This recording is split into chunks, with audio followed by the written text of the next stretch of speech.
सुरक्षा हालात की समीक्षा की जा रही है, तमाम पहलुओं को मथा जा रहा है, देखा जा रहा है कि कहाँ चूक हुई, क्या एक्शन लिया जाएगा, क्या नहीं होगा, वो बातें अलग हैं। लेकिन जो मेरा सवाल यहाँ पर आपसे है, मेरा सवाल आपसे यहाँ पर ये है कि इस आतंकी हमले का टारगेट क्या था?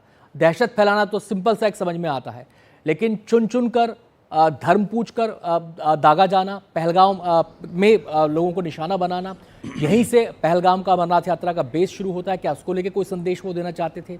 जम्मू कश्मीर में हालात तेजी से सामान्य हो रहे हैं, लोग अपने जनजीवन में पटरी पर जीवन वहाँ पर चल रहा है, विकास की नई धारा बह रही है। क्या उसको लेकर कोई संदेश देना, उसको एक दहशत फैलाकर उसको रोकना, क्या टारगेट नजर आता है यहाँ पर?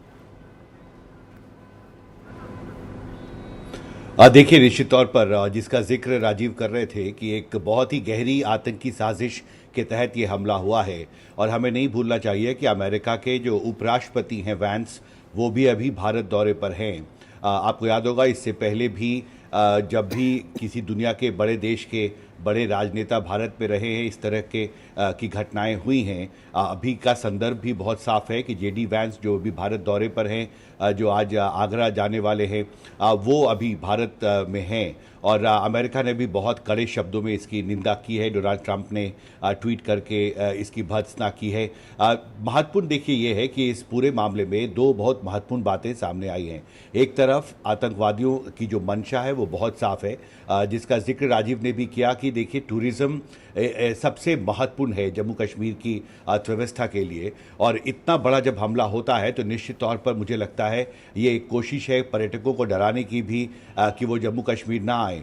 कल मैंने एक पूर्व सांसद से बात किया, जो कांग्रेस पार्टी के नेता भी अब हैं, पहले बसपा में थे। उन्होंने कहा कि देखिए, मैं खुद परिवार लेकर गर्मी की छुट्टियों में कश्मीर जाने की सोच रहा था, लेकिन मैंने अपनी टिकट कैंसिल कर दी है।